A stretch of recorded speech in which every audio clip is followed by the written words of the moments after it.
N'aie pas honte de ton témoignage. Qu'est-ce que je veux dire par là?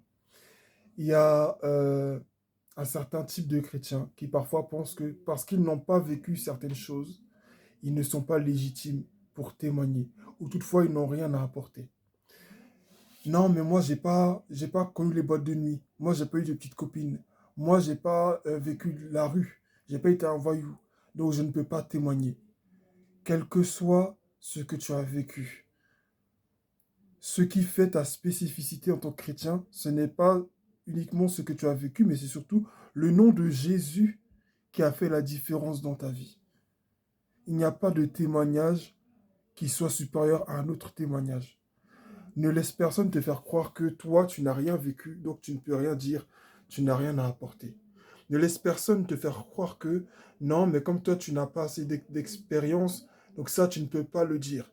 Si tu as une intimité avec le Seigneur et même tu as à cœur vraiment d'apporter ce témoignage, de dire ce que le Seigneur a mis sur ton cœur, dis-le, ça peut aider quelqu'un.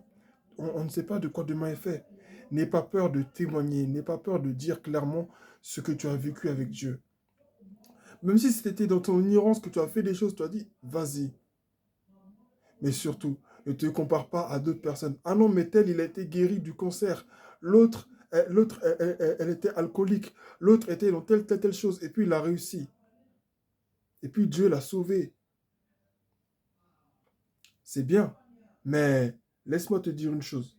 Il n'y a pas de témoignage. Je te le rappelle encore une fois, il n'y a pas de témoignage qui soit supérieur à un autre témoignage. Rends tout simplement le témoignage que Dieu que Dieu est bon, que Dieu est vivant. Dis simplement ce que Dieu a fait dans ta vie. N'aie pas peur de dire clairement ce que Dieu a fait pour toi. Tous ceux que Jésus sauvait dans la Bible, ceux à qui Jésus se révélait, les gens vivaient X choses et ils allaient dire, voilà ce que Jésus a fait pour moi. Voilà ce que Jésus a fait pour moi. Tu penses que le miracle que Jésus a fait dans la vie de, comment il s'appelle, de Lazare qui est ressuscité, il est supérieur à celle qui perdait du sang pendant 12 ans? Tu penses que le témoignage de la femme qui perdait du sang pendant 12 ans, il est supérieur à celui de Marie de Magdala? Ou que le témoignage de Marie de Magdala est supérieur à celui de Bartimée? Il n'y en a pas. Mais chacun a témoigné de ce que Jésus a fait. Et maintenant, c'est ton tour. Les disciples l'ont fait. Les disciples l'ont fait. Donc c'est à ton tour, c'est notre tour. Témoignons de ce que Jésus fait. Ne nous sentons pas illégitimes. Parce que moi, j'ai pas vécu ceci, j'ai pas vécu cela. Non, tu n'as pas besoin de passer par des souffrances gigantesques. Il n'y a pas de... Tu n'as pas besoin de passer par des souffrances gigantesques pour rendre témoignage. Il n'y a pas de grand témoignage, il n'y a pas de petit témoignage.